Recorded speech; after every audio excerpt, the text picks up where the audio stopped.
A controversy erupted shortly after the final buzzer of the Indiana Fever's WNBA playoff game against the Connecticut Sun, despite the fact that over 3 million people watched, setting a new record for the most watched WNBA game ever. This clouded the playoff series and brought attention to several off-court issues that now threaten to undo the league's recent victories. Rising star Caitlin Clark of women's basketball has unintentionally landed herself in the middle of a maelstrom. The heart of this debate is a clash between Women's National Basketball Association, WNBA players, and Caitlin Clark, whose fan base is growing at an accelerated rate. However, why did this altercation begin? What's actually going on behind closed doors? Is this controversy merely a reflection of the WNBA's early difficulties? Or is there another, more serious problem at hand? Caitlin Clark is a lightning rod for some of the league's hidden issues, because this narrative isn't just about basketball. It's also about race representation and the difficulties of newfound fame, the sudden ascent of one. It is within an athlete's power to occasionally rock an organization's foundations, and the WNBA seems to be doing just that. Given that Clark is only 22 years old, let's look more closely at the details, paying particular attention to her impact, the criticism she has received, and the larger picture for the league. The world has noticed Iowa basketball player Caitlin Clark, who is an incredible talent. The WNBA has seen Clark's meteoric climb to notoriety thanks to her explosive play style, record-breaking performances, and immense popularity. Clark has become the face of the Indiana Fever in many ways, and he has become the whole WNBA. But such rapid achievement also entails some controversy and criticism. Clark has revitalized the WNBA and raised its profile more than ever with her unquestionable talent and robust social media presence. The league had been unable to attract a regular and substantial viewership for years, but Clark's entrance essentially turned the tides on competition. Her abilities are beyond reproach. She is breaking scoring records, demonstrating unrivaled court vision, and showcasing an unshakable. Clark's intense rivalry has captured the attention of fans, but her success has come from more than simply her fundamental abilities. Because of her charisma and accessible attitude, young girls around the country now desire to be the next basketball star, making her a media darling and capturing the attention of both basketball fanatics and casual sports observers. Caitlin Clark's jersey sales are a positive indicator of the WNBA's intense fan base, as the league has never seen retail sales this high. However, her triumph also had unanticipated side effects, such as an influx of new fans who have been charged with. The WNBA and its players are at odds because of improper behavior, which includes racism.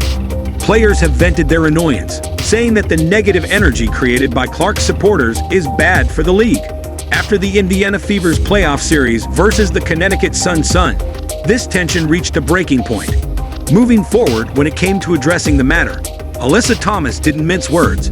She accused certain Fever fans of yelling racist epithets during games. Honestly, it's been a lot of nonsense. I think in my 11-year career, I've never experienced the racial comments from the Indiana Fever fan base. We had... In my 11 years of work, I have never experienced racism like this. Thomas went on to remark that it is unacceptable for fans to behave in this manner based solely on the skin tone of a player. Her comments caused a stir on social media and in the mainstream. The media is becoming a forum for divisive conversations about racism, behavior, and the role athletes play in helping to resolve these problems. Yet the problems go beyond a single player or small group of fans. The WNBA is one team that is well known for its social justice activities. You know what this really is? It's an attack on Caitlin Clark. Caitlin Clark's the wrong face for this league because her fans are so racist. Where have I heard this argument before? The league's internal problems, which it has long tolerated, are finally becoming apparent in a way that could fracture the fan base and organizational structure of its players. The players in the league have been outspoken about issues such as LGBT rights, gender parity, and racial inequity, even if Clark cannot be held responsible for the acts of certain fans. Many are wondering if it's appropriate to hold the WNBA responsible for the consequences of Caitlin Clark's success, and what that means for the league's fundamental character as a progressive, inclusive organization, given that the spotlight is now squarely on her and her fan base. young celebrity accountable for her fans' actions. Is Clark really to blame for this? Even if numerous players, celebrities, and WNBA insiders have claimed that Clark's rapid rise in the league unwittingly allowed undesirable actors to enter the fan base and bring racism, intolerance, and harassment with them. Clark has responded to the matter by publicly denouncing inappropriate behavior and stating unequivocally that she opposes racism and all forms of harassment. Racism and hatred, according to her, have no place in our sport. What's wrong with the WNBA? What's wrong with diversity, equity, and inclusion? What's wrong with this race agenda? What's wrong with this Black Queens agenda? After what she did at Iowa her senior year, I started saying, hey, I think she's going to be the biggest star in sports. And we've never seen this. This is a woman in America that is going to dwarf the men in terms of popularity and influence, driving. We haven't seen this since Tiger Woods. Literally every step of the way, it's just like, watch her, watch how she plays, watch how she handles her business. By the way, first rookie in postseason WNBA history to have 25-5-5 in a game. She did that last night. They came so close to forcing a third game. Critics have pushed Clark to be more aggressive in resolving the issue, even if others in the WNBA community believe she should have done more to denounce the behavior of her fan base. Clark underlined that such behavior should never be accepted since it does not reflect the actual spirit of WNBA fans or the Fever organization. It's evident that the WNBA is dealing with more than just a few unfavorable fan behaviors. Although there are those who believe that Caitlin Clark is unfairly singled out due to her success, the reality is that the 22-year-old rookie is still adjusting to the demands of the professional sports world, so it might be asking too much of her to control the conduct of her fans. But the question still stands: is Caitlin Clark the cause of the WNBA's increasing discord, or is she merely a victim of broader cultural change? There is disagreement on how to handle the challenges that come with the league's recent rise in popularity. In addition, the intricacy of social media makes matters worse by making it difficult to distinguish between considerate supporters and trolling accounts on platforms like Instagram and Twitter. Since Clark's ascent to prominence is so recent, the majority of her followers are courteous. But it's impossible to overlook the small minority of people who harm her fan base by their behavior. As a result, Clark finds herself in a scenario where every tweet, post, or comment related to her name could turn into a hot potato. Any young athlete understands the challenges of trying to maintain her mental health and focus on her game while juggling the expectations of her team, the league, and her supporters. In this way, Clark is making her fans accountable for their actions. In addition to ignoring the real problem, the athlete's response and that of the media give undue weight to an athlete who, like many others, is merely attempting to excel in her sport. The WNBA incident involving Caitlin Clark has been made worse by the media, and social media platforms have exploited the accusations of racism and inappropriate behavior made by fans, often portraying the story in ways that have further inflamed public opinion. Some media sites have given the accusations of racism a lot of coverage. In the middle of this media frenzy, there has been a heated and complicated debate about where the line should be drawn between denouncing inappropriate behavior and unfairly scapegoating a specific player. Some have even questioned whether the WNBA is exaggerating the situation. In public remarks, a number of WNBA players have justified their personal experiences and expressed support for Clark. Alyssa Thomas has been particularly vocal in her criticism of the media for providing a platform for bigots and trolls on social media. Easy way. The league doesn't have to get involved. The Indiana Fever don't have to do something to get you away from social media. Put your phone down. Don't download the apps. Don't engage.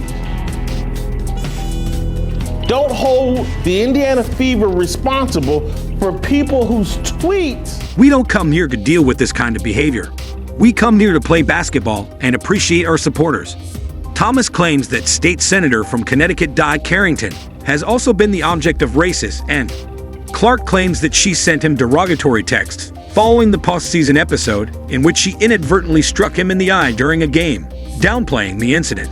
The WNBA, because it's a woke league and because it's leaned into people directing their hatred of Caitlin Clark at Caitlin Clark fans. The way the league and the media are handling these matters has left the players deeply frustrated, as evidenced by their replies. Many believe that instead of talking about basketball, the debate has changed to a more offensive storyline that could eclipse the players' on-court achievements. The WNBA players are consequently forced to maneuver through a more volatile and divided atmosphere. Because the media frequently feeds off controversy in a sport like the WNBA, which is vying for more attention and market share, its role is especially troublesome. Consequently, controversy's attention-grabbing power can occasionally eclipse the accomplishments that merit celebration.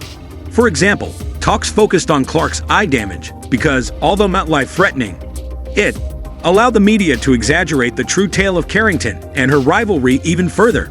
The media's part in creating and sustaining sensationalist narratives that ultimately damaged the lead and obscured the players' accomplishments and the competitiveness of the playoff series has put pressure on the WNBA to react. In addressing the very real problems of racism and fan conduct, league officials must exercise caution, so as not to alienate the growing number of new fans who are essential to the NBA's success. As the story drags on, some commentators contend that jealousy is the true problem behind the backlash against Caitlin Clark, rather than racism or even her followers. Could all of this be motivated by jealousy of Clark's success following her arrest? It's not straightforward to strike this balance, and the way the league responds to this incident will probably determine how it responds to similar ones in the future. Everyone Clark's phenomenal ascent to prominence, coupled with her multi-million-dollar endorsement deals and ever-growing influence, has completely upended the WNBA's established hierarchy.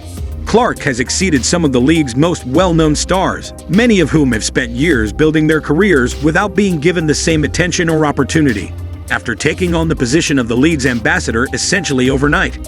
It's true that Clark's success has definitely increased interest in the WNBA, but it has also brought up unsettling issues about the league's player values. The jealousy component is unavoidable. The arrival of a young star like Clark may make players feel marginalized who have been working hard in the league for years without receiving the same kind of respect or attention. But is it really fair to hold Clark accountable for his own success? Is the backlash directed at her fan base about marketability, or is it more crucial to honor the contributions of seasoned veterans who made room for players like Al Wilson and Brianna Stewart, the league's longtime faces, and players like Clark, who are budding stars? It makes sense that they feel left out of the media frenzy around Clark, even though neither of them has gotten the same amount of endorsement deals or media attention as Clark, who is still in the early phases of her professional career.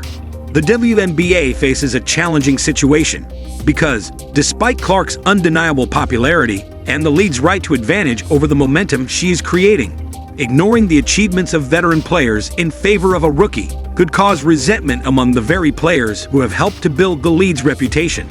A wider discussion involving variables is also influenced by, when it comes to gaining fame and recognition, charisma and skill are often paired in men's sports, but in women's sports, marketability is sometimes given such priority that it occasionally takes precedence over the acknowledgement of consistent brilliance. As the WNBA develops, it will have to manage the tension between talent and marketability, as seen by Clark's well-earned ascent to the top. This conversation is about more than just shoes and contracts. It's about the broader cultural impact of women's sports and how players are perceived, advertised, and depicted. Among the most vocal and socially conscious advocates of change in the sports industry and society at large are women athletes, particularly those in the WNBA, when it comes to social justice issues like Black Lives Matter and LGBTQ+ rights, as well as gender pay parity and better working conditions. WNBA players have spearheaded this effort. Nike's choice to prioritize important meetings above giving Caitlin Clark her trademark shoe first, sometimes with little of the attention their male peers receive. A'ja Wilson is qualified to raise an important and long overdue conversation about representation in sports marketing, particularly as it relates to the portrayal of black women. Significant endorsement contracts featuring black female athletes were often overlooked or underrepresented in the past. Established athletes like Wilson, who have been making significant contributions to their sport over time, may occasionally be given preference over younger, more appealing faces like Clark due to the power dynamics at play in these kinds of selections. If Nike chooses to release Clark's shoe first, it could spark questions about why, in spite of their dominance in the WNBA and other leagues, black women still experience discrimination in sports. This begs the more important question of what society looks for in athletes. Is it just focused on star power and marketability, or is it also interested in long-term success and contributions to the sport? Challenges in getting well-known, profitable endorsements. It might also draw attention to the imbalance in endorsement deals, and who gets to play a leading role in women's sports. Conversely, it might be seen as a move in the right direction if Nike chooses to hold off on releasing Clark's sneaker in favor of giving Wilson her long-overdue trademark line. This would be a sign that companies like Nike are making an effort to recognize the accomplishments of black female athletes and provide them with the credit they so well deserve. However, justice and the future of how female athletes are promoted and valued are at stake in this discussion, which transcends issues of race and popularity. Nike's choice in this matter may have a big impact on players in the future and how women's sports are seen and portrayed in the media. AIA Wilson and Caitlin Clark together. It's basically game over for women's sports marketing in the future. It's incredible to me that in 2024, the issue of women's professional basketball players' signature shoes still exists. Conversely, male NBA players have traditionally profited from signature lines and endorsement agreements. If Nike gets this right, it has the potential to redefine how brands help female athletes. The WNBA may eventually offer women athletes the recognition and endorsement opportunities they deserve if further signature shoe deals are made possible by the success of the Caitlin Clark or H.R. Wilson models. Athletes who have built empires on their shoe sales, such as Michael Jordan, LeBron James, Kobe Bryant, and Kevin Durant, have made footwear an essential part of their histories. Why haven't women experienced this yet? Women's sports have historically not had adequate coverage from mainstream media sources and marketplace for. There's still a long way to go before women's sports receive the same treatment as men's. The latest instance of how this is still the case is the postponement of the launch of Caitlin Clark's shoes. It might be a game changer for the WNBA if Nike chooses to successfully release Clark's shoe and takes Wilson's and other players' concerns into consideration. A successful shoe launch could result in more media attention, sponsorship agreements, and funding for women's sports. For Clark and Wilson, as well as the entire industry, the future of women's sports marketing is in jeopardy. The public's perception and appreciation of female athletes may change over time as a result of this decision. Not just one athlete or pair of shoes are at risk here. The entire industry is. Alongside Caitlin Clark and Wilson and Clark both have the ability to change the definition of what it means to be a professional female basketball player in 2024, despite the fact that their legacies are entwined in this drama that is currently playing out. These sportsmen are deserving of their time in the limelight. How you feel? Is Al Wilson deserving of her turn, or should Nike have released Clark's sneakers sooner? Please share your thoughts in the comments section below. If you enjoyed this analysis, don't forget to hit the notification button and like or subscribe. For more information about Caitlin Clark and Wilson, as well as the shifting landscape of women's basketball, please return.